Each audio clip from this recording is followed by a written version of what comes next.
importante qui ne date pas d'aujourd'hui, puisqu'il y a eu plusieurs sessions de cette journée internationale pour l'élimination de la discrimination raciale. C'est pour moi d'autant plus important que souvent sur ces questionnements liés à la question, on va dire, antiraciste, on a une vue très centralisatrice, très jacobine, très parisienne. Et donc, moi, je vous parle de ma région, la Nouvelle-Aquitaine, qui est ce territoire du sud-ouest de la France, immense, 6 millions d'habitants. Un territoire dans lequel nous avons 4 ports, qui étaient des ports très actifs lors de la construction, finalement, de cette idéologie raciale et raciste. Ces 4 ports, c'est Bayonne, c'est Bordeaux, c'est Rochefort et c'est La Rochelle. Qui, si vous connaissez votre géographie, et je suis sûr que vous la connaissez très bien, était au XVe siècle la porte d'entrée du royaume de France. C'était vraiment le port par lequel les ports par lesquels les navires partaient en Afrique et aussi en Amérique. Donc cette situation géographique va créer des choses très particulières, et c'est ce dont je vais essayer de vous parler dans les 10 minutes qui nous sont imparties. Parce que moi, je vais notamment axer mon intervention sur la question du commun, de ce que nous avons en commun. Alors, Marie-France Maloga très justement a parlé des médias, et qui est aussi un commun que nous avons, et sur lequel, effectivement, elle a brossé un état des lieux, mais en même temps donné des pistes de réflexion et de comparaison avec ce qui se fait ailleurs. Je crois qu'il y a un autre espace public, peut-être qui donnera lieu à des débats, c'est celui des réseaux sociaux, qui est aussi un espace médiatique aussi important. Moi, je vais vous parler d'un commun qui est plutôt notre environnement le plus immédiat, le plus proche que nous partageons, c'est l'espace public.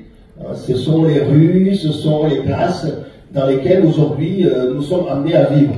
Nous autres qui sommes héritiers finalement de cette idéologie colonialiste, raciste, et qui nous retrouvons de fait, indépendamment de notre volonté finalement, nous retrouvons de fait à être dans la quotidienneté d'un certain nombre de symboles qui rappellent cette histoire terrible qui est l'histoire du racisme. Nous sommes nombreux à Paris, mais aussi dans bien des villes françaises, à avoir des places, des rues qui honorent des personnages dont nous savons maintenant, depuis ces dernières années, que leur honorabilité qui leur a valu cette reconnaissance-là et cette inscription dans l'espace public, que cette honorabilité était entachée quand même de ce que nous avons appelé ici en France, ce que les députés français ont appelé le crime contre l'humanité.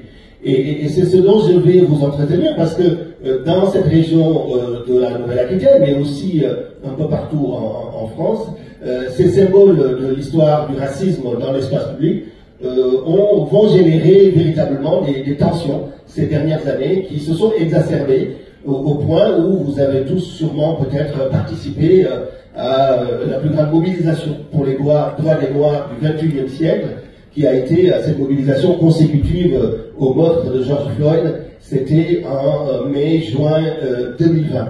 Et vous avez remarqué que dans cette grande mobilisation assez mondiale, assez d'ailleurs interraciale, si je peux appeler les choses ainsi, les symboles de l'esclavage sur l'espace public ont été extrêmement malmenés, voire ont été l'objet de beaucoup de tensions. On a vu des monuments être déboulonnés, on a vraiment un avant et un après meurtre de George Floyd, aujourd'hui en France, mais aussi au-delà dans le monde entier. Ça a donné lieu vraiment à une réflexion sur qu'est-ce qu'il faut faire finalement de cet héritage-là, de cette signalétique urbaine qui porte effectivement l'infamie d'une histoire, la traite et l'esclavage des Noirs, qui est indissociable de la construction du racisme. Je crois que les deux tables rondes de la matinée ont pu démontrer finalement que l'idéologie raciale est une idéologie qui a servi à justifier cette entreprise de domination, d'exploitation des corps des Noirs. Donc nous sommes beaucoup appesantis là-dessus en tant qu'organisation de la société civile. C'est ce qu'on appelle aujourd'hui le réseau Mémoire et Partage au pluriel. C'est un réseau qui est né à Bordeaux, donc il y a 26 ans cette année, et qui maintenant est basé sur Bayonne, La Rochelle, Le Havre, mais aussi Paris, où nous avons créé notre dernière antenne. Et nous avons essayé de travailler sur cette question-là et d'y travailler dans une perspective peut-être assez différente, en tout cas de ce qu'on entendait jusque-là. C'est une campagne qu'on a lancée il y a très longtemps, c'était dans les années 2000, au milieu des années 2000. Françoise Vergès, à l'époque, nous avons beaucoup travaillé ensemble, puisqu'elle était, on l'a signalé tout à l'heure, présidente du Comité national pour la mémoire et l'histoire de l'esclavage. Et très tôt, nous avions posé cette question-là, qui est de savoir que si nous voulons être efficaces pour lutter contre le racisme aujourd'hui, il nous faut à minima sanctionner quelque part le racisme d'hier. Et ceux qui en ont été les porteurs, que certains présentent comme des héros, et qui, en réalité, sont des bourreaux de ce que nous avons de plus important et de plus essentiel, qui sont nos droits fondamentaux, les droits humains. Et pour faire ce travail-là, très tôt, nous n'avons pas choisi une perspective, on va dire, d'effacement des symboles de l'histoire du racisme sur l'espace public.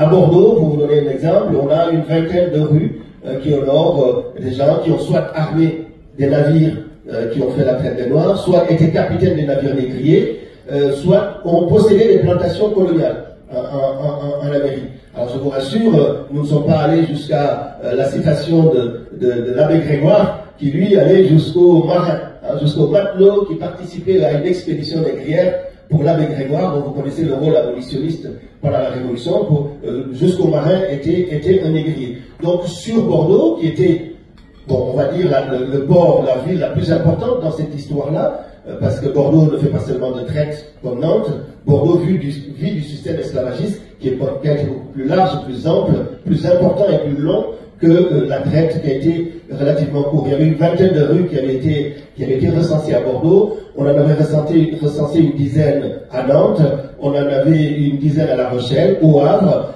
Et sur ces rues que nous avons recensées, ce que nous avons plaidé auprès des autorités, à force de combat, de répétition et de pédagogie, c'était non pas de les débaptiser, mais d'apposer des panneaux explicatifs.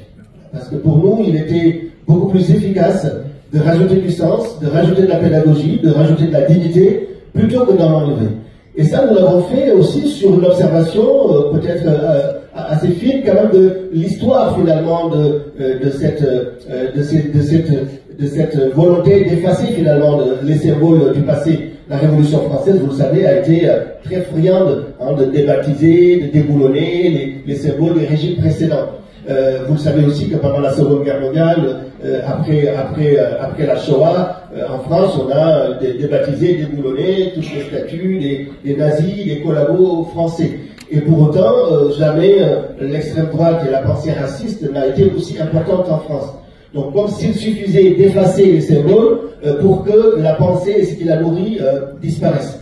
Ce n'est pas le cas, et pour en prendre acte, nous avons choisi de faire apposer des panneaux explicatifs. Ça a été l'objet d'un long combat, je ne vous le cache pas. À Bordeaux, comme vous le savez, on avait un maire qui a été un personnage important dans l'histoire de ce pays, donc il y avait une certaine vision et du roman national et du roman bordelais, et qui effectivement était très hostile à perturber finalement l'orgueil de cette bourgeoisie dont il s'était fait le gardien. Donc au début, même poser des panneaux explicatifs était quelque chose d'inentendable. Je vous dis les choses telles qu'elles se sont passées. Quand nous avons lancé cette campagne en 2009, le seul maire qui avait compris l'intérêt de ces questions-là, c'est Jean-Marc Ayrault. Lorsque nous avons lancé cette campagne, c'est le premier à nous répondre automatiquement et à nous dire c'est une question importante. Voilà, il n'avait absolument pas de solution à nous donner, mais il avait acté véritablement que nous posions là une question qui était incontournable, si tant est que nous voulons en finir avec l'idéologie raciste. Mais les évolutions importantes, comme la loi Taubira en 2001, le fait qu'on ait eu le travail du Comité national pour la mémoire et l'histoire de l'esclavage, notamment au niveau du système éducatif, des manuels, tout ça, ça a créé une conscience collective qui a pu évoluer sur le sujet, au point où en 2020, la ville de Bordeaux, la première, a décidé d'apposer des panneaux explicatifs sur 6 des 20 rues de Négrier, y compris Colbert. Et pour nous, c'est vraiment important, puisque Colbert est pratiquement indéboulonnable en France. Ici même à l'Assemblée nationale, nous avons et une salle et une statue qui l'honore. Sur la salle, lorsqu'il y a eu le meurtre de George Floyd, vous avez suivi que Jean-Marc Ayrault, le président de la Fondation pour la mémoire de l'esclavage, avait plaidé pour que la salle soit débaptisée. Ça n'a pas été le cas. En tout cas, sur Bordeaux, on a déboulonné Colbert, parce que je persiste à penser que le fait de poser un panneau explicatif sur une rue, c'est une façon de déboulonner un personnage. C'est de le remettre véritablement dans la vérité de l'histoire. Donc il y a la rue Colbert à qui on a apposé un panneau explicatif. Il y en a d'autres aussi. Et puis La Rochelle a suivi ce mouvement-là. Nantes aussi a suivi ce mouvement. Et puis vous avez vu qu'après le meurtre de George Floyd, c'est allé même jusqu'au symbole de l'histoire de la colonisation. Françoise Vergès a été très en pointe sur ce combat-là, notamment ici à Paris, avec les statues de Bugeaud, de Mangin, un certain nombre de personnages. Donc pour nous, en tout cas, cette question, elle est véritablement essentielle. Il nous faut traquer partout les symboles de cette histoire du racisme. Et peut-être pour finir, je ne sais pas si je suis dans les temps, Madame Soudé, mais peut-être pour finir, vous évoquez un combat qu'on a mené récemment, peut-être deux combats qu'on a menés récemment et qui sont importants. La première, vous l'avez peut-être suivi, c'est l'histoire du quartier La Négresse de Biarritz. Il y a dans ce quartier de France, au XXIe siècle, une appellation ouvertement raciste, sexiste aussi, qui est reprise par tout un ensemble de signalisations sur l'espace public depuis le XIXe siècle, sans que ça ne choque grand monde. On est dans une procédure judiciaire au tribunal administratif, qui d'ailleurs, dans sa décision du mois de décembre, reconnaît que cette appellation est péjorative, mais que ce n'est pas une atteinte à la dignité de la personne. Bon, allez comprendre. Que ce soit péjoratif, mais que ce ne soit pas une atteinte à la dignité de la personne. Mais le combat continue, puisque nous avons fait appel de cette décision. Nous irons à la cour d'appel, et puis peut-être même au Conseil d'État si c'est nécessaire. Mais ce qui est très intéressant, c'est que cette pédagogie que nous apportons sur l'espace public, elle est de plus en plus comprise par un certain nombre de nos concitoyens. Moi, j'ai remarqué avec beaucoup de bonheur, lorsqu'il y a eu le procès au mois de décembre, que cette question-là, elle était aujourd'hui appropriée par des pans très importants de la société, jusqu'à des personnalités de la société du monde basque qui se sont prononcées sur le sujet, et ça c'est essentiel de le noter. Peut-être une dernière chose qui est importante, c'est une affaire qui a concerné un jeune Guinéen, qui est un migrant, qui est originaire de la Guinée-Conakry. Et ce garçon a été tué par la police le 14 juin 2023 à Angoulême, à 4 h du matin. Il se rendait à son travail à 4 h du matin dans une voiture. C'est un garçon qui n'avait rien à se reprocher, puisqu'il était arrivé mineur non accompagné, il avait son permis, il avait son travail, et il va croiser la police à 4 h du matin, qui va le tuer en scénarisant, parce que ça a été prouvé par la suite, le délit de refus d'obtempérer. Voilà. Et donc nous nous sommes mobilisés sur cette question, parce que cette question, elle réunit finalement des problématiques que nous savons tous, mais qu'il faut quand même que nous puissions regarder en face et agir. D'abord, la première chose, c'est que ça s'est passé avant, par exemple, la mort de Naël. Et quand ça s'est passé dans l'indifférence générale. Pourquoi? Parce que ça se passe en province. Ce qui se passe en province a beaucoup de mal en France à remonter. On a moins d'intérêt à ce qui se passe là. Donc, première chose. La deuxième chose, c'est que ce garçon n'est pas un national. Il n'a pas la nationalité française, il n'a pas de famille ici. Donc ça a été une vraie problématique qui a vraiment montré à la fois une discrimination territoriale, mais aussi une discrimination raciale aussi, et qui était vraiment importante. Aujourd'hui, il y a une mise en examen qui a été faite du policier, puisqu'il y a eu des enquêtes qui ont été faites par Mediapart et par la cellule d'investigation de France Info. Nous sommes partie civile dans cette affaire-là. J'étais en Guinée-Conakry il y a quelques jours pour rencontrer sa famille, pour le présenter les condoléances et pour dire que nous serons aussi vigilants. Parce que toutes ces questions-là, vous le savez, sont liées, et que ça participe aujourd'hui à nous permettre à la fois d'être extrêmement vigilants sur le récit historique qui est fait et sur les honneurs qui sont rendus sur l'espace public, mais en même temps sur des questions très concrètes de lutte pour les droits, d'être présents et de pouvoir les accompagner. Il y aura sûrement d'autres choses que nous pourrons aborder ensemble lors des discussions. Je vous remercie.